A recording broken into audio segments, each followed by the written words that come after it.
listening to Am I The Bolcast, the only Magic the Gathering podcast that's ever been and will ever be. I'm your host, Mike Carrozza. You might know me from my column, Am I The Bolus, over at CommanderSpellbook.com. Joining me is the editor of EDHREC.com and our super producer and super genius, Morgan Sanchez. Hi, Morgan. What's up, Mike? You finally defrosted from our Chicago winter? Oh, buddy, I'll tell you what, it's still snowing here, so no, I'm still freezing. Got shipped back on the refrigerated plane. Stayed nice and cold. Yeah. I was freezing, I'll tell you that much. My buddy's place wasn't well insulated, so I did not sleep amazing because I have an aversion to heated blankets, and that's what he uses. Yikes. To get by in those cold nights, but your boy can't handle that, and so I just was not doing great. But I had a blast in Chicago. Chicago was so much fun. Did a bunch of shows, but more importantly, MagicCon was... what a trip, dude.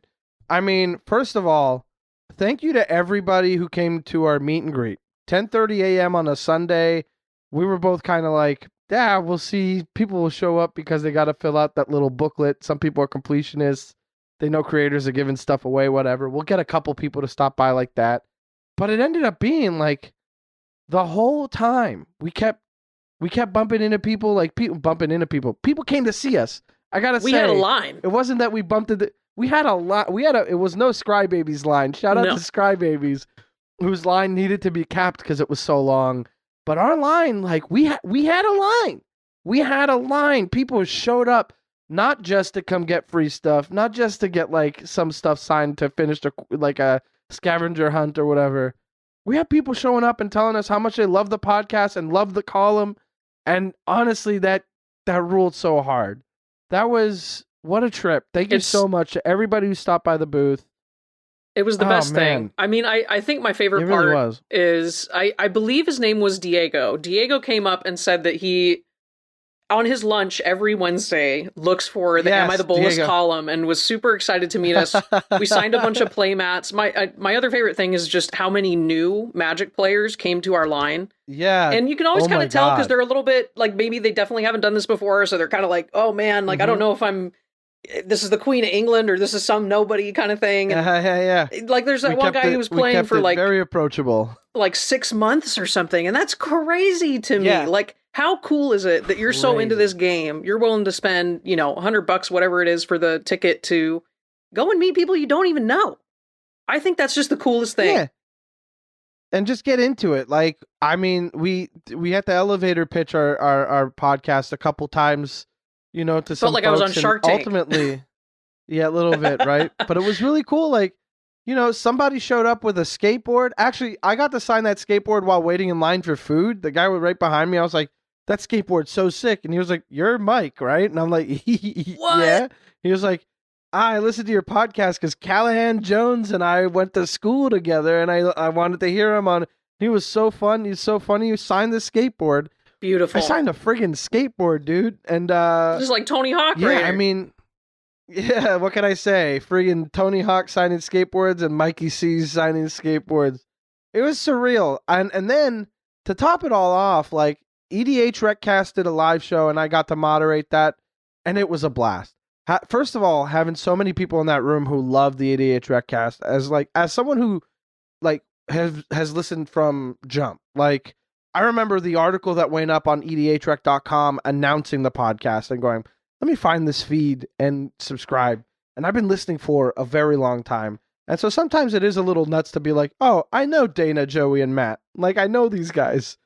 But they were like, well, you got to come with us. Come host this thing for us. It's like we're doing like a game show type deal where we're challenging the hosts instead of challenging the stats. And it was a lot of fun. People turned out. People turned up. There were some upsets in some of the guesses. And I got to be funny in front of a bunch of people. And that's, that ruled on a day that I didn't have any shows. So pretty happy about that, I'll tell you what. That was a lot of fun. Chicago, a dream come true. Thank you so much for having us. It was really amazing. I know on the last episode we were like, hey, I bet it went great.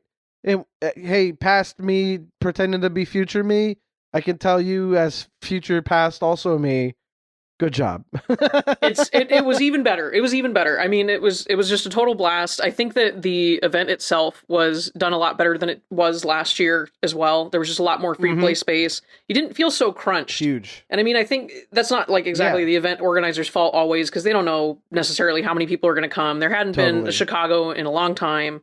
So yeah, it just turns out that's the place to be. If you can come next year, I'll definitely be there. One, I think. It's huge. And with Vegas coming up, like we have some awesome cities we're going to be going to, and I hope we're able to do more fun stuff at these events, because just meeting people, like these strangers, right? These people who maybe know you parasocially or they've seen you here and there, like it's just fun. It's good vibes and it just happy times. Like it really makes you appreciate what all these people do for the game, and what the game means to you personally. I got to see a playmat for a show that I wasn't part of, but like I was a frequent guest on Battle of the Brews for the Commander's Brew guys back in the day, back before COVID. It's like the day that it was upgraded to a pandemic was the day that I was on my way walking to the studio, and they were like, "Hey, this thing sounds serious. I think we should stay in." And I was like, "Okay, I'll turn back around." And like that's how far back, and also how recent at the same time it was since like that kind of thing happened. Years ago. I remember right before lockdown started, I was opening, I went crazy because I didn't know if it was going to be the end of the world or not. I bought 4 mystery booster boxes, the first release of the mystery booster box. Because I'm like, who cares? I'm like, you know what? Because opening the first box the first time, I was cracked out. I was like, I need to do this again. I need to do this again.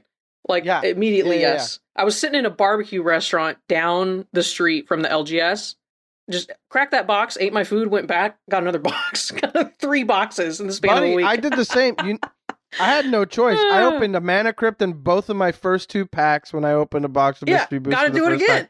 Do it again. Yeah, and I was like, okay, well, hold up. Let me just go in there and see how much they'll buy this for, and see if they'll let me trade for another box, too. Rest in peace, Mana Crypt. So that's how I got 2 boxes.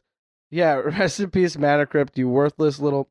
Anyway, I'll say what was also a success is I had a lot of fun talking brackets. Like, I don't want to get too deep into it, but I did say it was pretty good. It was pretty good.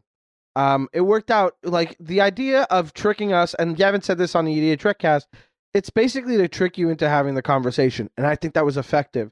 I had Agreed. Out of like all the games I had played, the thing is, a lot of my games ended up being like trusted or like, trusted by proxy play, in the sense that like I might not know Daniel Holt at WotC, but like I know of him, and I know like I'm sitting down to play with Joey and Wheeler and Daniel, and like we've never met, but I know that this guy's probably got a handle on the brackets or won't be a douche about anything, right? So like, but sitting down with some other folks who I don't know, who like we've never met, what are we talking about bracket wise? That conversation was so smooth, and I have to commend folks for like being open to it, for one, and then also the team for coming together with something that like we can test out as well. So personally, my bracket experience has been pretty good, but there is a slight bias because I've only ever used it in Chicago at a Magic Con, meaning people were already acquainted with it. People were prepared for this conversation. So I'm looking forward to going to my LGS and seeing if I can, number 1, get that conversation started, and number 2, have that conversation in French. Because that's going to have to happen. My LGS that'll be French. Some good feedback for Gavin as well. Just have the bracket conversation, different languages, see how we can correlate these things together between cross-culturally. But yeah, the bracket system was great for me too at the con. I'll be able to test it more in the wild, like you, on Monday when it is packing a pint at the brewery. So there's a lot of newer Commander players who are there too. So it's also kind of just like where I like to have these kinds of discussions with people as to whether or not, they quote unquote care about something like this, or they just want to play. My experience in Chicago with the brackets was a lot of people I played with obviously been playing the game for a decent amount of time and knew the bracket system, and it made the kind of initial conversation that you have about like a deck. Like, I don't know what deck, you're playing or whatever, even though I know about maybe one of them. It made the conversation a little bit shorter, right? Like, okay, this is like a 2, but maybe it's like a 2.5 because, I have some weird shenanigans going on, but that's it. And then it was like, oh, okay, sure. Here's, my 2.5 or whatever, 2-ish kind of thing. Yeah, there we go. So it made the conversation shorter, and I think gave a better understanding of like what my and your deck was, if that makes sense. So I definitely could appreciate it to that extent. I think that they're well built out 1 through 4. Because I ain't playing with no 3s and 4s half the time, man. Like, I got squirrels, dude. I got squirrels, I got rocks in the artifact deck. I'm trying to make Urza closer to a 3, but with some restrictions, so we'll see where that gets. Sure. But definitely a good time all around. I definitely see myself as more of like a 3 or a 3 player, but ultimately, 3 guy. You know, if you let it go for long enough, my deck does feel like a 4. So, like, you know, I've got a bunch of those kinds of decks, and that's how I tend to build stuff. So I'm eager to see like how that progresses and see if maybe there's some tweaks or anything to the system. All in all, good showing. Another fun thing about Chicago, my foil think tank is no longer with me. I finally got that in your hands. Your Odyssey block foiling project. Yes. Is one step closer. So tell me, do you have any updates about that or anything else? Any other CardSphere.com adventures that you've been getting up to? So today I actually just got 2 awesome cards that I've been looking for one of them for a hot minute, and one of them since like, I don't know, 2 days ago when I read an article about it. But I got a showcase foil Glarb from Bloomborough, my little Sultai frog guy. And I mean, it's got like alt art. It looks really neat. And I hear he's making some waves in CEDH, so I'm going to make like probably a bracket 1 deck with this guy. The other shout out to Gold Saber who made that playmat for Glarb, and it looks sick, delicious. Even though I wouldn't eat the frog, but it's delicious. It's good. I would. If I did, I would. It's tasty. The second card that I got is a card I've been looking for a million years. And one thing about me, if y'all don't know, I don't like buying cards. Or at least I don't like buying like a clutch of cards that's like $50 or something. Like, I'm crazy. I'll spend $100 on like some old retro border printed one-time thing. But if we're talking about something I just like and it happens to be like $15, like, I'm scared. I don't want to do it. I'm trying to trade for it or something like that. I hear you. So this really fun, cool card is the IDW promo Duress, the comic book promo from 2015 that has Ashiok and Dak Faden in the art. Yes! And it doesn't come in foil, which sucks, but I had to have it. Right. I just happened to be going through my wants list, and I was like, oh, you know, I don't have this comic book promo, and I believe this was the first one. I don't really care for the other ones, but I was like, anything with Ashiok I need to own. Yeah, you're a big fan of them. And so I just said, okay, they finally made it to the wall, by the way. You can't see them, but they're on the wall up there now. Beautiful. The Serena Malian Ashiok.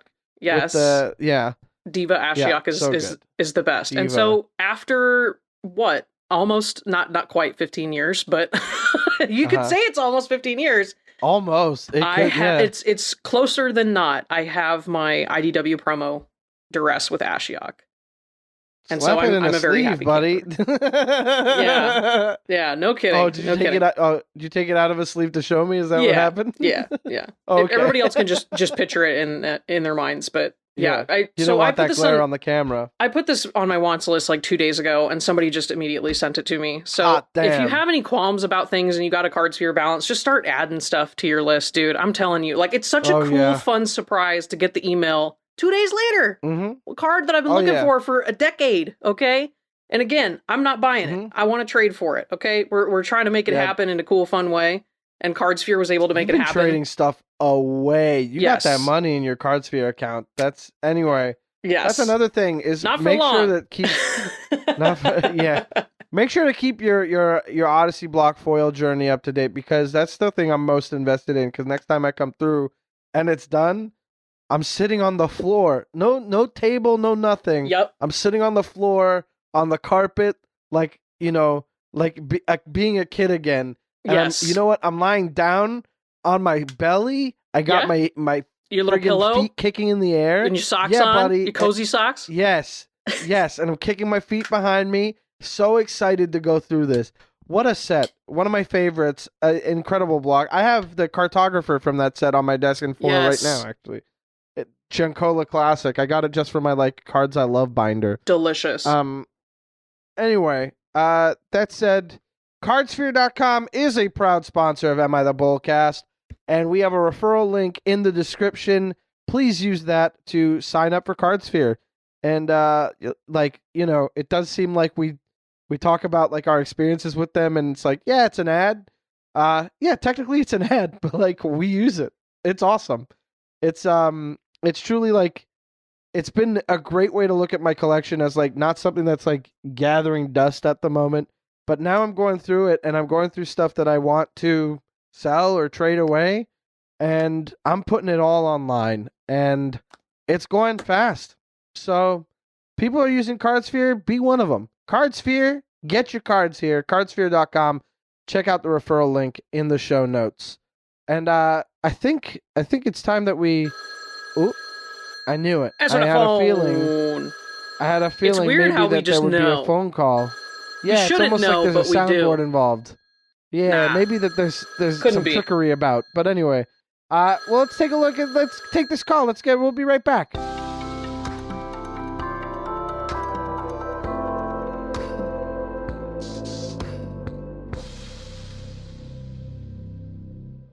Caller on the line. Who do we got with us today? Who are we talking to? Hey, this is BJ. I'm also known as Wedgi from Commander Spellbook. I am super happy to be here on the line with my sign language interpreter. His name is Tony. You are hearing his voice right now. He's speaking for me. I'm a deaf individual. So, yeah, thanks for having me on the show. Back to you, Mike. This rules. I'm so happy you're here. We've been trying to work this out for some time. We have. It's long time coming. We tried a group chat with a bunch of individuals in the Commander Spellbook team. Thought maybe we could get a whole bunch of people, and then we just settled like, let's just get BJ in here and say, let's go for it. Let's just have, because you sent me a list of things you want to talk about, and I'm eager to get into it. But before we do, let's just say hi. Hi, how's things over there, BJ? How you doing? Oh man, I'm doing fantastic. I've been working on brewing some new content for Commander Spellbook through YouTube, with partnerships with social media. So I've got a lot of brainstorming going on to see what fits, what doesn't before we start promoting our content. So I'm really excited just to kind of see our content grow over time. Right on. It's a very busy playful I've had lately. I mean, I would say you seem like busy, because before we hopped on the call, I talked about how many decks you have, and I would assume that that's a busy person. Having how many decks again was it, BJ? Oh, right now I just hit 126 new decks in paper. I've got 5 more on the way, and typically I'm always grabbing more through yard sales or thrift shops, and I'm finding more cards that way, and then I build from what I find that way. Eventually, whatever's missing, I am tempted to just do something new. So I tap into CardSphere. I started buying a lot of cards there, trading cards for credit, getting the cards that I need. So really, the rate of deck building has tripled lately with CardSphere. I should probably tell my wife that I've got an addiction problem, card problem. I can't believe it. You literally saying that CardSphere is what tripled your deck building? That's wild. That's a lot of deck building. It is easy because you just like put it on your list and then it just comes to you. But it's also like you got to be taking the time to brew them, like on Architect or something. You're just like on there making a bunch of decks. What's the most recent one that you're excited for? Ooh, well, I have been building the Archimandrite. Oh, interesting. Archimandrite. That's a weird one. So, well, originally, the plan was to build it as a persistent petitioner decks, because I actually have 3 other decks with that same theme, persistent petitioners.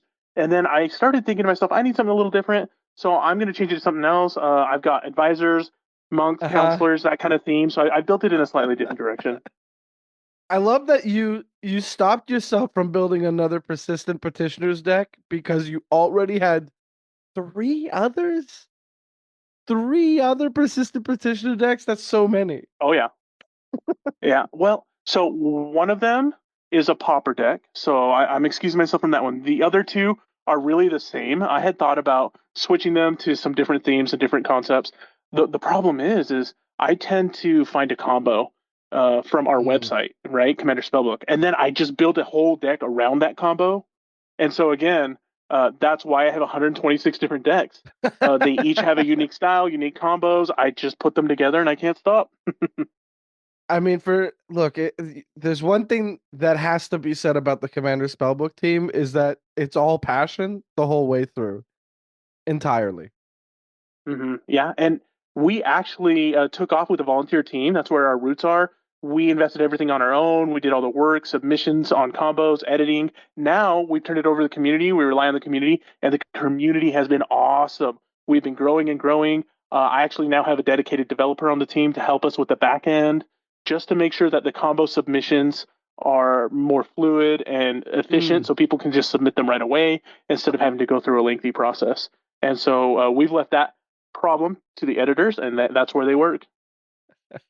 I'll say I'm in that Discord, and I very rarely will find a combo, but when I do, it's like a 6 or 7 piece combo, and those are my favorite. That's what I tend to build around. Oh, I'm the same way. When I started, I was like, oh, 2-card combo, that's awesome. Eventually, it gets so boring, right? Like I want to break the game. I want to break the status quo. I want to be innovative. I want to make sure that the deck works, even though it's so janky, right? We're on the same page. We couldn't agree more. I feel the same way with a 2-card combo. Yeah. I mean, that means you and I are now best friends because now that we have the same interests, it's a done deal. Done deal. I mean, we'll have to get a game in, find a way to make that happen. I know that. So you and Tony have hung out. You've had hired Tony to come to conventions and so on with you. And so you're in those spaces. Do you find like how do the games go with you? I mean, I assume with the games in person, it's a lot more tactile. You can definitely, even to those who don't sign, just kind of like point to a thing and ask to pick it up or something, and or that's an excellent question. Very good question. So normally I go to a lot of events on my own. I do interact with people. Most people are very open to gestures and body language as long as we have a shared understanding. If they're willing to be patient with me, it works. When I have Tony with me, it's even more fun because Tony himself actually plays Magic. So the both of us can show up, play at a table. We can play Two-Headed Giant, or we can play a 4-player pot of Commander, and we can just talk, and it's seamless. There's no language barrier for me. Tony's willing to be my voice, and then when they talk, they're willing to include me because of that, and it's amazing. I'm very fortunate to have Tony with us sometimes, and we can just have a riot. At the same time, I do feel bad because myself as a deaf player, I see a lot of other deaf Magic players out there who struggle with this language barrier. So I'm hoping that this exposure to the deaf community in the Magic community shows people that it's not that bad. If you're willing to open up and be patient, we'll have a lot of fun playing together regardless. Absolutely. And it's one of those things where within a community, if you're at an LGS often enough, there isn't much that can stop somebody from picking up on even the mildest of communications. Like even before noticing that you're nodding your hand a lot, basically to indicate like yes, like a rolling conversational yes. And so for me, picking up on that already, I can tell like, in this conversation on video, and again, I mentioned that I talk a lot. In this conversation on video, I'm noticing you use your hand a lot, and that's kind of like a yes, yes, I agree, keep going, versus when I see your hands come up and you're about to sign something else where I'll stop, and that's just like a noted behavior that happened in, 10 seconds, right? So that's something that I assume is picked up on at LGSs when you're playing games and you're playing at a table with somebody that you see often. I'm pretty sure there's some signs that'll come more naturally, or maybe they'll ask for you to teach them a sign or something along those lines to make things a little bit easier for you. And I'm assuming that that must go a long way for yourself and the deaf community that plays Magic. Absolutely. Yeah. I do really appreciate when people reach out to me and say, hey, BJ, would you mind teaching me something? And then they're showing that initiative. And I'm very eager, more than happy to help. Well, they're not so passive. When people don't show me an initiative, sometimes it feels like, there's a social awkward gap here. But I really appreciate those who are taking the initiative, even at the little things, they go so far. Totally. Even if it's a matter of like, hey, here's how I'm going to show you how to count to 10 on your hand, and like this is like 6 or whatever. Like you're learning at least it's like, how much damage is that? You can like at least be like, oh, it's like 8 damage or whatever. You know what I mean? Like at the very least, you can pick up on that kind of stuff and make it easier for the players to feel welcome, to feel included, to feel like this space belongs to them as well. Because I like another a thing that came up not just with folks with disabilities, but like folks marginalized communities coming into a space where they're like, you know, it's kind of like an idea of like, am I a guest in this space? Am I like, is this a space that I am welcome in? And the idea is these little things that we can do definitely help remind people that this isn't like my space and I'm letting you in. This is our space and we're showing each other the respect and appreciation that we should be showing. Yes, you said it right on the nose. Absolutely. Perfect. I'm glad we agree on basic human decency and appreciation then. I Absolutely. Yeah. I mean, courtesy goes a long way. Decency goes a long way. Totally. Well, I think that before we get into the pet peeves or your bolus stories, I'd like to ask you, is there anything you would like to talk about before we get into maybe whether or not you're the bolus? No, I don't think I have anything, Mike. I'm ready to jump into it. Okay, well, let's do it. It's time. Wedgie, my friend BJ, aside from showing me that awful picture of a brushwag and making me react so negatively, because here's a story. We're in the same Discord for work. We both work for Space Cow Media, where I write for commandersherald.com and BJ with Commander Spellbook. And a while ago, I don't remember which brushwag it was, but there's a brushwag that was spoiled, and I just hate the art, and I'm going to go looking for it now. But BJ changed his profile picture to it, and it freaked me out. And the first thing that happened when we hopped on this call was BJ showed me, oh, God, what a nasty card. Oh, that's right. Temperamental Oozewag from Modern Horizons 3. Yeah, that actually, does that make me the bowler? I mean, It might. Very nice. There we go. It might a little bit, I think. You know, it's such a weird looking face. It's just the face that gets me, and it's so off-putting. You should feel honored by this because I do have occasions where I have to change my Discord avatar and profile, and then when I see your name popped up, I was like, you know what? I'm just going to leave this for a while. That's how much I love you, Mike. I'm going to leave it just for you. You son of a gun! I swear to God.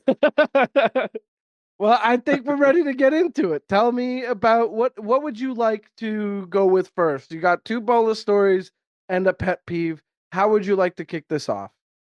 Yeah, I'll go ahead and talk about my pet peeves. Do it. Oh, so I hate occasions when I come together with my pod. We're here to have a fun social time and at the same time learn about each other's decks and how they play out. You know, sometimes I love seeing things take off and people just going nuts. Once in a while, you have that thought in the back of your head, like, no, I see this huge threat on the table. I want to win tonight. I'm going to answer this threat, remove it, whatever it is, because that makes sense, right? But then whoever's threat that was, they get mad about their threat being removed, and then they just target me for the whole rest of the game. And I'm like, come on, it was just the greatest threat. It's part of the game. Like, there's no logical sense to just hold a grudge, and then they're just at my throat the whole rest of the game. That's going to be my most annoying pet peeve. I get it. I'm also sometimes a little guilty of this pet peeve. I don't want to be the bad guy. It is one of those things where if you present a massive threat, you have to do so while understanding that there are 3 other people that are going to come for you, right? It's unexpected. Yeah, no, 100%. Arch enemies, right there. That's how it is. Exactly. Like, let's say if I play, my favorite card in Magic is Phyrexian Altar. Okay, I love the card so much. It's one of the best cards ever printed. I finally bought this year a copy of a foil original Invasion Phyrexian Altar for myself, thinking I've wanted this since I was a kid. I got it. I love the card so much. But when I play it, I have to be ready for somebody to say, actually, hold on a second. No, we can't let that happen. You know, if they counter it, it makes sense. If they remove it, it makes sense. Doesn't matter what I'm doing. it makes sense to want to get rid of the Phyrexian Altar. Am I going to be a little upset about it? Obviously, it's my favorite card. Ostensibly, decks are built around this thing. However, if somebody gets rid of it because I'm going to present a massive threat, I can't be too mad at that. But I can hit them with whatever creature's left on the board. Right. And that's totally fine. But to target them and hit them with your creatures for the whole rest of the game, that's the other level. We're here on our own time. We're here to have a good time. And we're having a great time. And then when you just target me all night, it gets kind of ridiculous. Especially when they bring that into the next game, even. Oh, I have had that happen to me so many times. Believe me. That's why I don't play with this one person anymore. I'm like, we're good. They'll target me for an entire week, every game we play. And I'm like, this is a game we played last week, dude. Come on. That's wild. I can't get behind that at all. I do think that there is some merit to, let's say I have done a lot of good for the table and I just have a thing that I have been talking to my friends about and thinking, I put together this deck to get this one thing to happen and it won't necessarily win me the game, but I would love it if it worked out. And then it is a bit threatening and somebody removes it. I am going to be like, well, okay, maybe I hit you for the next couple turns. Or everybody take a breather. I'm coming after Chris the rest of the game. He really upset me. But then it's like in action, there's no way I can go after Chris the whole game. It makes no sense to keep going after my friend if he has done the right thing just because I'm a little upset about it, It doesn't make any sense. So I appreciate that pet peeve. Oh yeah, no, I totally get it. Like the payback thing, I remember I totally get justifying things. I dig around sometimes in situations. It's totally the same. I get it. Yeah, of course. I think as far as pet peeves go, a pretty easy one to be like, I get it. I don't think you're the bolus for this. And again, I'm giving the verdict too early. We have to save it for the end. But I think this is one that I think we could all get on board with saying, yeah, I don't like it that when I do the right thing, I get punished for it. Sue me. You know what I mean? Yeah. Ooh. All right. So, BJ, hit us with your other questions. Which one do you want to go with first? Yeah. I do want to make sure that I understand your intention here for Am I the Bolus? Mm-hmm. Why is it Bolus? Why is Bolus the bad guy? Come on. You're talking to somebody who loves Bolas anyway. You're not wrong. I love Nicol Bolas. However, he has historically been the biggest villain in Magic aside from Yawgmoth, I guess, ideologically at the very least. Nicol Bolas was like the big bad that all the planeswalkers had to rally against in War of the Spark. I think that's pretty huge. I think that's a big one. He still did nothing wrong. Oh, okay. What do you think of his brother, Ugin? No. I'm just teasing you. I actually know nothing about the lore. I know very, very little. Just the basics about the lore. We're talking at the wrong topic, wrong person now. I get it. I got all the propaganda. That's what I know. He did nothing wrong. Bolus is innocent. That's the propaganda. Okay, fine. Well, if you're thinking Bolus is innocent, I got some news for you, buddy. He's in prison for a reason. So,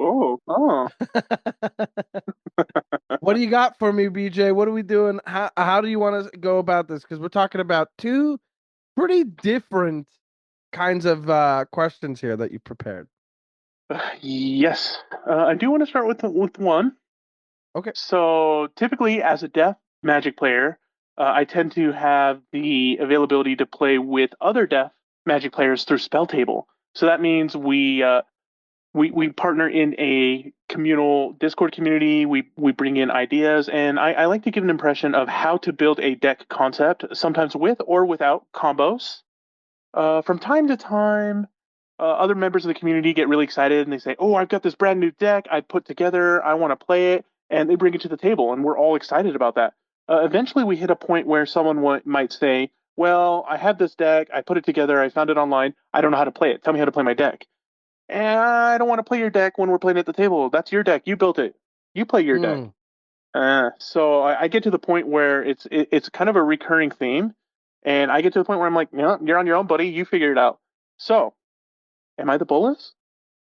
Am I the bolus for not wanting to play your deck for you? Is essentially how we could like phrase it. Mm-hmm. It's an interesting topic. It really is, because there is a thing that I've talked about on here a few times that I quite like, is that my old play group, we would often have these games where, they'd go on for a while, and then at one point, somebody's in the tank, look at their hand, and they go, I think I have it. I think I have it, but I'm not sure how. And then we're all tapped out or don't have a response, and we'll be like, how about show us all the cards? Let's figure this one out together. And that becomes like a fun way to lose, like I'm not going to win, but at least I get to be part of putting the puzzle together. Right. And I think that can be exciting and fun. But what you're talking about is somebody putting together a deck and going, I haven't really gotten a chance to goldfish it all that much, or I haven't really gotten to know the pieces. I think the worst defense that you can like make in an instant like that is like putting together a deck and going, okay, I'm going to tutor for something. Don't know what. Oh, 100%. I agree with that 100%. I have seen that not more than once, but I can't even tell you how many times. Like this many times. I like that gesture. Yeah, that is thousands and thousands and thousands of times. That's very evocative. It nails it. I think that it's fair. Like, if it's your deck, you should know it. If it's your deck, you're coming to the game, know the deck. But again, if somebody is showing up with a precon, I guess we have like different, like a sliding scale of our allowances for this kind of thing. Yeah. Mm-hmm, So, mm-hmm. I mean, in addition to that, if they bring out their own deck and they happen to misplay because a card doesn't really say what it's representing, do we need to prompt someone every single time? I mean, it doesn't say may, it says required, right? And so this is always the thing. You have to point out this trigger because it doesn't say may. It has to happen. And then I have to point it out again and again and again. I get sick of prompting. right.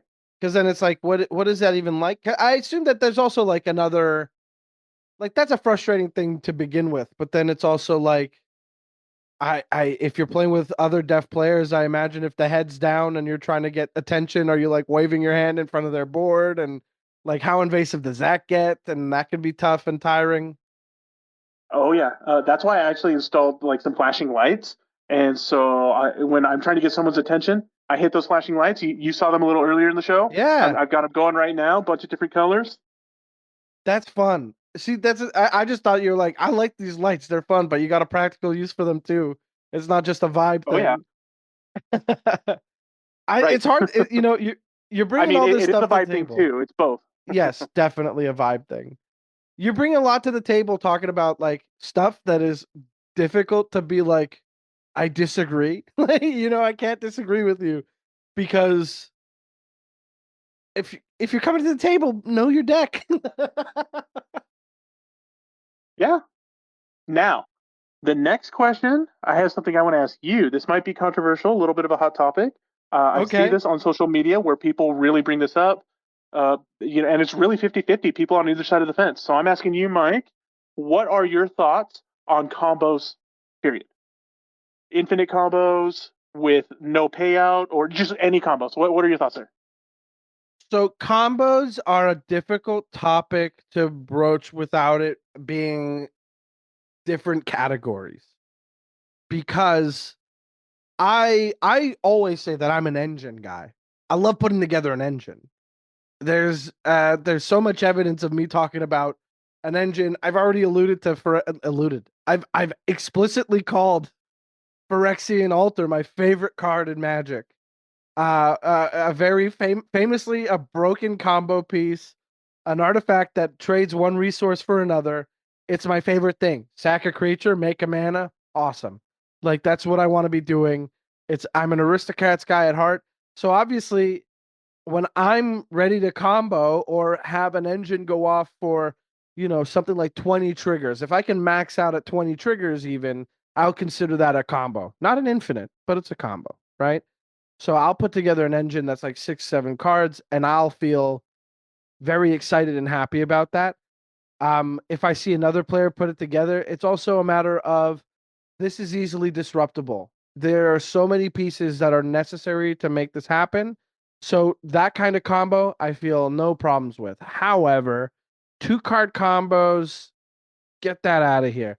If a combo can be handled, if you throw Sanguine Blonde and Exquisite Blood into play, and you're just like, that's game, or like an active Blood Chief Ascension with Mind Crank, okay. There's some combos that are kind of fun to see still, like Leyline of the Void and Helm of Obedience. When do you ever see Helm of Obedience? Never. How many times can you get hit with like a Zealous Conscripts Kiki Jiki combo and think, wow, that's fun magic? That's not my kind of magic. That's not what I'm here to play. I like to sit down and know that there's if I'm going to lose, there was opportunities for me to disrupt the win, and if I'm going to win, I want to know that I earned it not from piecing together things from information that was hidden. I don't like that. To me, it's not the way I play. Although I can appreciate CEDH players who like work their whole decks around 2-card infinite combos, or CEDH is another beast. I find myself taking stuff out. Like for instance, I've been building Plagon, the Lord of the Beach, the Starfish Wizard that came out in Jumpstart 25, and I think it's such an interesting deck. It's so cool. But I did just cut Peregrine Drake, Deadeye Navigator, even though they are perfect for the deck. So it's one of those things where I find myself being like, yeah, I don't like combo. I say that as like I don't like combo because what people think of combo, they think 2 to 4 piece combos that end the game versus here's like a fun loop that does something that can give you a lot of resources. But if it's non-deterministic, or if it's like an infinite combo to make a bunch of tokens and then the next turn you have to swing, or if it's a combo that expects you to have 10 cards, that's exciting to me. So there's this like tipping point where like I think 4-card combos are kind of the wobble for me. And as somebody who like you're the guy, you're one of the guys behind Commander Spellbook, I have to imagine you're big on combo.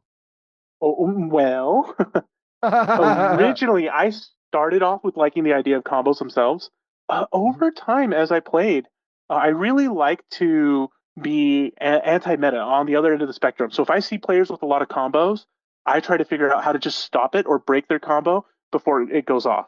And then that started to shift me as a player. So I'm kind of an anti-combo guy at this point. That this doesn't mean I hate combos. I love combos. I just like to break them. It's more challenging to find a way to break the combo. Like, what do I have in my board? What do I have in my hand? What's left in my library? How can I answer this combo at the right time to break it? I love that process. So I'm on the other side of the spectrum for right now. I'm combo breaker. That's honestly fascinating. That's so cool. You literally went from like I love combo. I love combos so much. I need to stop a combo. Like that's so fun. What a what a full circle. An entire spectrum in one move. That's crazy. That's so funny. Oh yeah. Now, I do want to go back to your comment with my question about combo, whether you like it or not, and what your thoughts were. The reason why I asked you, Mike, is because lately we've had over 30,000 cards in Magic right now across the entire collection. Eventually, one of them is going to hit and go infinite with a ham sandwich. It's just going to be insane, right? So I did my due diligence. I've been looking at cards for some time. Apparently, we have 7 known precons with combos built in. So I'm looking at the eventuality. I wouldn't be surprised if WotC ends up printing more and more precons that have more and more combos, even 2 or 3 piece combos. So at what point do we start to get worried about players showing up with precons and realizing that they can go infinite from the get-go, and then realize that the game's over just like that? So I would rather have the payout, because sometimes combos just kind of run through a cycle over and over and over and over again, and there's no payout, right? So I like to make sure that there's an expectation that goes with that. I totally hear it. When you say Can you give me an example of a combo in a recent precon that makes you feel that way, where it's like it spins its wheels? Like, what's the one that comes to mind when you're making this point? The one from Commander Legends, Baldur's Gate, with Captain. Like Athrod. He's like, yes, that one. He's like the octopus looking guy. Yes. So he actually goes infinite with Hullbreaker or Hullbreaker Horror and Soul Ring, in addition to another 1 or 0 CMC cost card. He makes infinite mana that way, and that's it. There's no payout for it. You kind of just sit there, you make infinite mana. You can bounce your own permanents over and over again, make infinite mana out of that. And it's where do you take that, right? Where do you take it?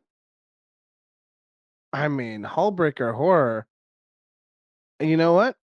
This is me learning that you can bounce your own stuff with Hullbreaker Horror. I just assumed that because it said you don't control in the first part. Okay.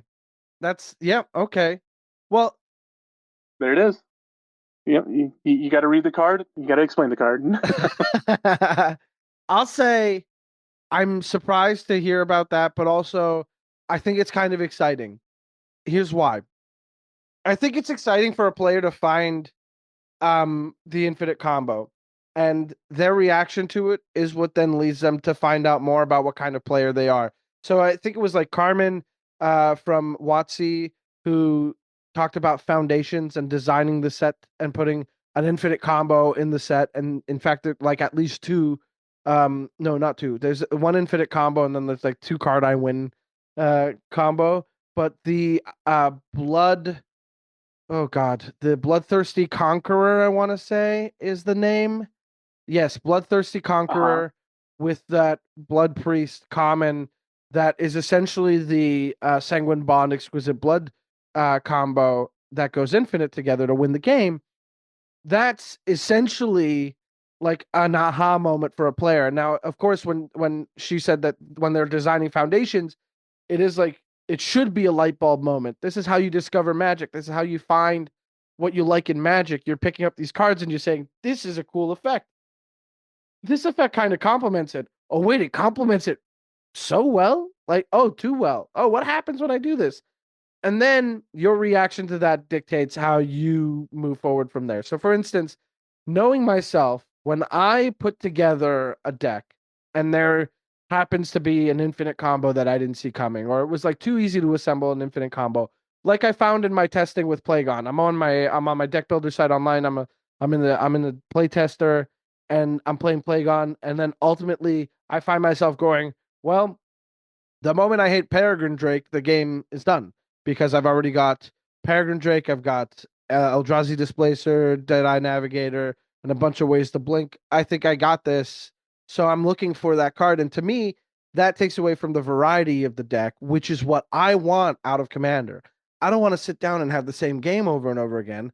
I want to find opportunities for the cards to shine every time. I want like a new situation to occur. I want there to be a puzzle so that I can find my way to shape around it with the things that I've put together explicitly to like work a certain way, but find out that they work a different way too. That's exciting for me. So if I find that there's a combo that kind of just ends games, I'm less interested in that. If I find out there's like a 2-piece, 3-piece combo that, whenever somebody at the table sees it and they go, well, that's you going infinite. What else do you want to do? And then I go, well, no, I'm actually not going to do the infinite. And then they accuse you of like, oh, you're playing with your food now. You won the game, and you're just being whatever about it. And like, that to me is not exciting. So that's me, and I'm sure there are many people a lot like me who feel the same way, where like an infinite combo is just not their speed. So they're like, well, I'm going to take it out, or maybe the next game, if they're playing the same precon, they'll be like, I think I'm going to sandbag the one card that makes the combo go off. And if everybody's exhausted by the game, I'll be like, hey guys, look at what I drew. Oh boy, here we go. Infinite. Yay. You know what I mean? I think that there's like a self-correction to it in the way that, let's say, gamers want to find a way to have their own fun. They want their fun, and everybody's different, and as far as a game can allow people to be different, right? And so they find where they like to be, and whatever works stays and whatever doesn't goes. So that's how I feel about combos and precons. I don't mind them so much unless they're really obnoxious and really easy. Yeah, that's one thing that really is interesting to me. I've noticed during my active time as a part of Commander Spellbook, they've had what they call social stigma when it comes to combos. Some players are like, "Oh, okay, here we go again. Let me sit here while you do your thing, play with your food," like you said. And that's another reason why we have to have more interaction in the game. And that's why I'm on the other side of that spectrum. Like I said earlier, I want to disrupt. I want to ruin your combo. I've got an answer here. Do I wait? Nope. I'm going to hold it in hand. I'm going to let you do your thing, see what you can bring, and then I'm going to pop it at the right time. And that is a feeling that is not always in the precon, but it's a feeling that people can look at a precon, see a combo, and say, "Oh, maybe I should start building with more interaction." Please do, for the love of God, let's play with more interaction. Interaction's a good thing. Interaction is a good thing. And you know what I'm a big fan of is finding the interaction that works with your theme or like the vibe of your deck. So for instance, if I have a Shilgengar Sour of Famine deck, really big fan of this card. Shilgengar just basically makes a ton of blood tokens without even trying. And you know what card is really great in that? Arcbound Condor, an artifact creature from Modern Horizons 3 that says whenever an artifact enters the battlefield under your control, target creature gets -1/-1 until end of turn. And so the idea is like, I'm going to sacrifice this angel that has 4 toughness. I get 4 blood tokens. Hey, your utility creature is gone, and then like 2 other things, or maybe your big creature doesn't survive combat anymore, you know?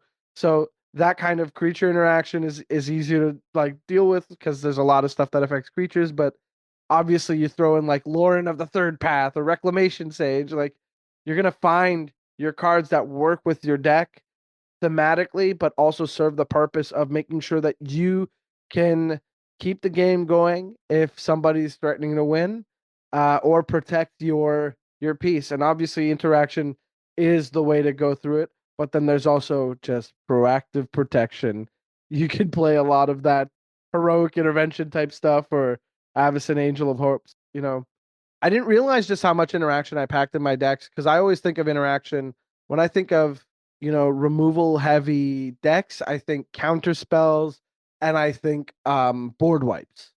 And I find that I tend to basically pack like one real board wipe and maybe one recursive like big kill spell and also 0 counter spells. I do not play the blue strengths. I would rather copy my stuff a million times than to counter a spell. I think that's my problem as a blue player, and that's why I don't play blue too much. Well, I do have one non-blue card that I can suggest to you that tends to break a lot of infinite combos. It is called Everybody Lives. Okay, Everybody Lives, the one from Doctor Who? Yeah, feel free to look it up. It is the one from Doctor Who. Let me read it off. I see this is a card that I opened in the full border, like the extended art Surge foil a while back, and it's really cool looking, but I don't have a place for it. So Everybody Lives is an instant for 1 and a white that says all creatures gain hexproof and indestructible until end of turn. All creatures, okay. Players gain hexproof until end of turn, and players can't lose the game this turn. And wait, players can't lose life this turn, and players can't lose the game or win the game this turn. Talk about ending a combo. Okay. Yep. Okay. I see it. So if they can't interrupt that card at all on the stack and then it resolves, have fun turning out your combo. I guess you have to stop at some point because you can't win and then pass. And now that gives the whole table a turn to win the game or break the game. I'm gonna be real. I think that I like this as an Aristocrats player because I'll have to ask if anybody wants to interrupt or priority. Like, hey, you've got priority now. Now you get to decide a thing. I'm gonna put this effect on the stack. It's gonna kill somebody. What are you gonna do about it? Uh-oh, sacrifice another creature. Okay, you all lose anyway. Great. That's my thing. I love an Aristocrats deck. I can't stop. Yeah, this card is crazy. I haven't really looked at it proper. That art is gnarly. It's messed up. Uh-huh. Oh, yeah. Well, and speaking of that art, I'm actually currently writing an article in regards to Doctor Who and how to go infinite with it. So I'm hoping that this article is published by the time this podcast goes live, and you guys can enjoy reading that article as well. What do you have a series on EDH Rec or Commander's Herald, or is it? So it's really kind of up to our editor-in-chief. I'm hoping that they will publish this under Commander Herald. Once it publishes there, I'm hoping people will like it enough to lead us into a series. Right now, it's a one-shot. So if we get a lot of traffic and volume, people are reading it, and it gets traction, then we will turn it into a series. As of right now, our Ethan, I should say, does each color combo article, and he's done every color pairing in the wheel. Monocolor, 2 colors, 3 colors, and so he's worked his way through the wheel. And so really, we just have 4 color, 5 color, and colorless. And so he's already done single, dual, and tricolor combos. And he does a fantastic job writing these articles. I enjoy reading them. He really gets into the nitty gritty of the sense and the themes of different colors and how those come together in combos. Right on. Of course. I mean, what do you have a title for the series? Do you have a name for it? Oh, not yet. Not yet. Not there. Okay, that's fair. I think, BJ, I think I'm looking through these, and I think we have a lot to discuss with Morgan already. And I gotta say, I think the combo discussion might be what we end up having to chat about on the other side of this. I do think that it's very interesting, fascinating that you are you're a combo guy, but you're a combo guy in the way that you want to disrupt. That's fascinating, especially coming from the Commander Spellbook guy. It's very fun.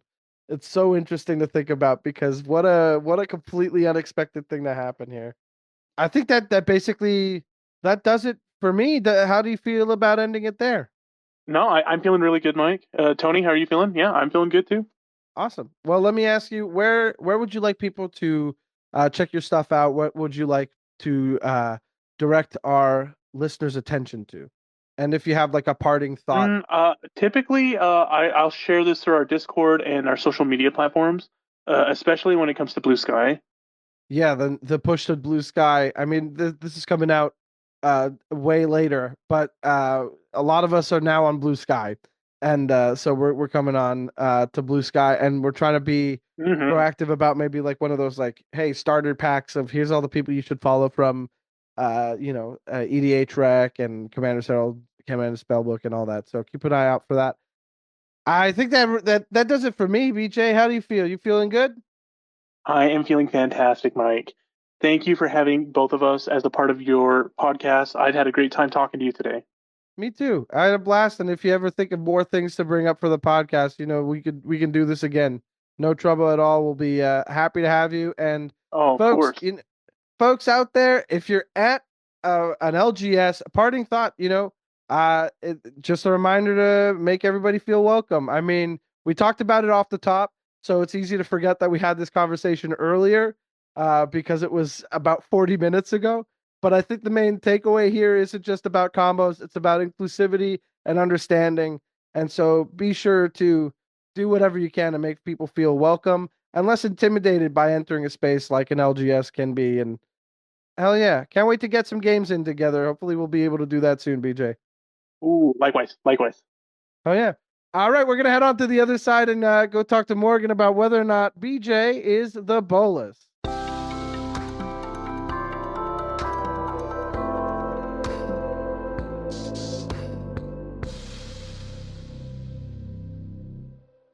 Thank you so much for calling in, BJ. I am so thrilled to have you on the Bolcast. We tried to make that happen for so long. How long? Excellent question. I'm talking about 8 months. We started that conversation with Commander Spellbook, folks, because, I discussed this in the conversation. We're all with Space Cow Media. We work together in a Discord together. We're work colleagues on top of pals. And so we've been trying to figure out a time to make it happen. Some changes here, some changes there, some scheduling here and there. We thought, let's get the whole crew together. No, it did not work out. But finally, BJ was like, I could still do it. Wedgie's ready to go. And he got Tony to jump on with him. And we had this great chat. Having that conversation with him was amazing. it was so sweet. I have to say, like, the conversation we had off the top about the accessibility in the game, it's pretty important. Morgan, you had something to bring up about that. Yeah, so tell me more about a couple years ago, Commander's Herald, actually, I interviewed BJ and a couple other people that he knew who were also deaf and hard of hearing Magic players. It's called Signs and Sorceries, Deaf Accessibility in Magic the Gathering, and you can just find that, Google the title on Commander's Herald or find it in the show notes. I'm sure Carozo will have a link there for you. Yeah. But it just gives you kind of like a really cool, like, short insight with an interview with BJ and a couple other people about how they communicate with other players, like, you know, first impressions and that kind of thing. And I think it's really neat because, like, I've personally never played with a deaf Magic player, but BJ, you're wonderful, and I would love to play a game with you at some point if you're in a con or anything. So. We work together, and really, he's just the sweetest guy, great sense of humor. I think that kind of humility and accessibility is super important when it comes to playing with new people in the game. Yeah, I mean, I just think, like, it came to me in the conversation, I'm sure it's still in there, which is like, you know, the idea of being accommodating for everybody isn't necessarily that you're a guest in this space, but rather this is a space we all share. This is your space. The only way it doesn't become your space anymore is if you are a bigot, someone who is harmful, you know, that kind of thing. And so it's up to us to do what we can to make sure that the folks who are in this space are seen to, are accommodated, are included. And so I just feel like, not for nothing, BJ, you make it super easy, buddy. You're the best. It's so good. It's not like this is a hard thing to do in the first place, but it is definitely something that, you know, we had a chat about it, just being like, yeah, it definitely makes a difference to have folks who are attentive to this in your pod. And so, like, again, like, maybe you haven't dealt with a specific situation before, and that's not like a horrible thing, and you shouldn't feel like a horrible person if you yourself need some kind of accommodation, right? Like, what do we always say on the Bolcast is that, you know, try and find the goodness and the silver lining in the thing that you're doing, which is, you know, maybe I'm admitting that I need something from you, right? Or that I'm not very good at X. So here's me telling you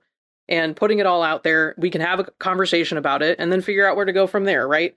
It doesn't need to be kind of like a scary thing. And maybe it seems like a scary thing before you say it, but I promise the second the words come out of your mouth, it's like, oh, okay, like, now I know, now I understand. Or if you don't, like, okay, maybe I need some more information as to what you mean. Maybe I need that explained in a different way, or that kind of thing. Like, all of that stuff, not a mistake, not something to be scared of, and, like, always positive. Always say the thing. That's all there is to it. Just as long as your intentions are good, you can make your way back from it. It's not like, you know, it's, oh, I'm not gonna, oops, I didn't mean to murder a person. You know, you can kind of walk it back, and you can be accommodated and figure yourself out. I will say one thing that I will not accommodate for Wedgie is this temperamental oozewag image. I don't know if you guys have seen this card from Modern Horizons 3, but literally when it was spoiled and our group chat was all about, you know, because we have this group chat going for the new cards and who's going to be covering what, you know, in the set review and stuff like that. And so you've got Temperamental Oozewag, which is a 4-mana 4/4 with Adapt 2. Modified creatures you control have Trample. And look, who's not a fan of Pete Venters, right? The guy's put so much a genius out there. His Apprentice Necromancer is one of my favorites. I know that he also did one of the Cabal something in Onslaught that I can't ever shake. Cabal Archon, one of the coolest pieces of art. Like, unbelievable artist for Magic, still to this day putting out amazing stuff. Until Modern Horizons 3, Temperamental Oozewag. Please get this shit out of my face. I'm sorry, Ken. Temperamental Oozewag made me so upset seeing it, and I went off in the Discord, and then, you know, I put my phone away for a little bit, and then BJ's messaging me like, hey, Mike, what do you think of my new profile picture? He's never going to change it. He'll never change it. He hasn't changed it. Nope. The previews for Modern Horizons 3 have been long gone. We're talking what? Last June? We're nearing 8 months. Anyway, that's the one thing I will not forgive. The book's got to stop somewhere. With Wedgie. Yeah, I think so. But anyway, Wedgie, thanks for calling in. Thank you for having this chat with us. Let's get into your topics. Morgan, what is BJ asking? So BJ wants to know, am I the bolus for removing someone's threat early in the game, and then someone holds a grudge against me for the rest of the game and starts targeting my stuff? That's a tough way to ask that question. It ends up being pretty leading near the end. I'll do the vote stuff today. As a reminder, the vote breakdown is Morgan Sanchez, our super genius super producer. Her vote counts for 1. My vote counts for 3 because I decided that. It's the Canadian tariff. It's that's it. God damn. And so okay, am I the bolus for? I guess it's because this was more his pet peeve, taking out a threat and then being targeted for it for the rest of the game, or held a grudge into the next game. And I tip my hat in this case pretty heavily. Morgan, I'd like to hear what you have to say before I revisit what I said in our conversation. This is like a tough one because I feel like this happens to me a lot, but the reason it happens is because when I play Commander, it's like a super fun, happy time for me. So I get a little bit like turned up and like I'm talking and politicking and like maybe poking fun at people and like, I'm not being mean. We're just kind of, tit for tat kind of stuff, push and shove kind of thing. And it's fun. Sure. And some people maybe aren't super into that, or they think that maybe that's a little bit like, domineering and that kind of thing. And so I'm kind of singling myself out because I'm always yapping, right? So I'll be yapping, not during like a good play or anything, but like just in general, to where it's like, the focus just kind of shifts towards you. But especially if I'm doing that and then, Hot Pepsi Armageddon on turn 3, right? Just completely upending the table because why not? Like, okay, I want the game to last a little bit longer, so let's, flip it up and start again. Flip it up.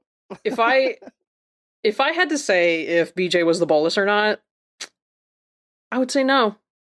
I would say no because he's a wonderful, sweet human being, and if you want to just target my stuff right out of the gate, then it's war. Let's go.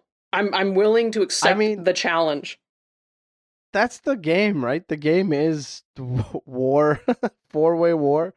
I thought, okay, so you interpreted it that way. I went along the lines of like, hey, I blew up that Ristic study early in the game because it's a problem for the whole table, and now the Ristic study player is only deploying answers my way, and into the next game, where like, hey, I did us all a favor and made it so you didn't have to ask if I pay the 1 or not. Like, God bless. So to me, it's kind of like, yeah, exactly. To me, it's kind of like an easy not the bolas, because if you're doing threat assessment correctly and the threat itself is gone and the player is like, it wasn't that big a deal. Yeah, I don't know. Maybe you need to reassess your threat assessment. Because I think what is more important to me in this case is recognizing that people have a difficult time recognizing when they're the threat. And that's crazy. And I say this with the experience of playing with quite a few people in Chicago. Some folks, there was this one game where, let's say, I was playing with my buddy Dan, I was playing with Roman, and I was playing with somebody whose name I don't remember. We were all kind of battle cruising. One guy kept smacking in Roman's direction or kept smacking in Dan's direction. I forget who. And just like kept going in that direction. And then when it was time to retaliate, he did. And he went hard, bringing that player to really low life. And I'm playing my Aristocrats deck, so it's already like being chipped away. And so this player ends up being the first out. He kind of picks up and leaves. Kind of like, yeah, well, whatever, I don't know why you guys had to do that to me. It's like, hey, you smashed big time in this direction, and that direction had enough. I think you got to admit to yourself that maybe like this is part of the game. Like if someone is cutting my life in half and they can threaten to do that again next turn, I need to do something about it now. And other players seeing what you've done to me are probably not thrilled about the possibility of it coming their way next. So, I don't know, maybe have some self-awareness to that end. And so if somebody's like, I'm going to kill that Ristic study, maybe just take the L on the Ristic study. It is a game changer after all. And don't start pointing everything in that direction. Like, I could see, like, okay, I'm going to beast within that Rhystic study. Like, I'm BJ. I beast within that Rhystic study, and now I'm going to play a couple soldier tokens or another couple persistent petitioners, and then that player's like, yeah, well, it's grave pack time. Brutal. Why? Because I killed your Rhystic study? Come on, man. The Rhystic study people hate that, though, to be honest. Like, this is pretty, like, self-contained to the Rhystic study people. Like, the turn 2 Rhystic study people, like, they are the ones holding grudges consistently. They hate it. Let's pick a different card then. Smothering Tithe. Let's pick a different card than Esper Sentinel. Yes. Let's pick a different... Yeah, So that said, like... chill out. Like, but BJ can't be the bolus in this case. It makes no sense that you would carry a grudge over to the next game. Trying to win a game? Treat everything like crazy behavior. Like, I don't know.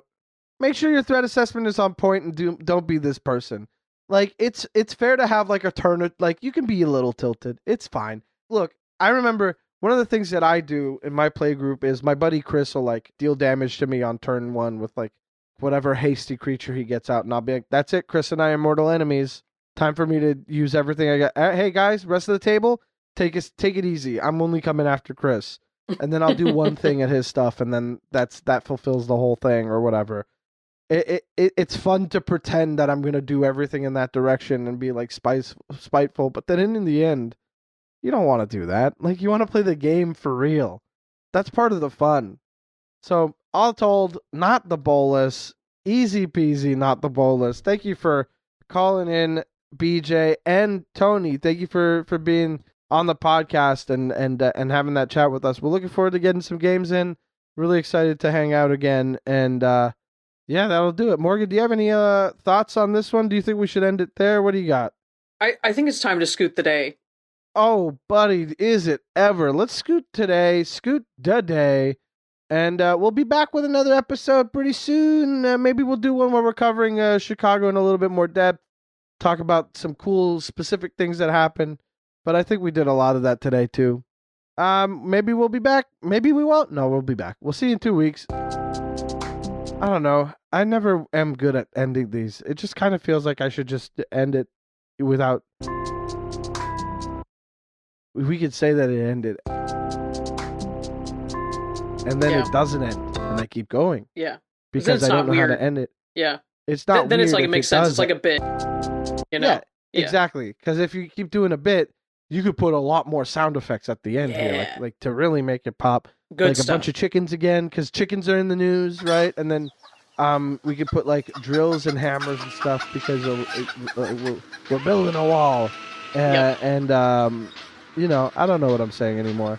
I think, okay, so get this. Check this out. We're going to scoot the day. We are. I promise. I promise we're going to scoot the day. What if I just started doing another bit? No. I can't do that. I can't. Make sure to follow us on Blue Sky, Am I The Bolcast, Mike Carrozza, MikeCarrozza. Morgan is Indigo Gentleman.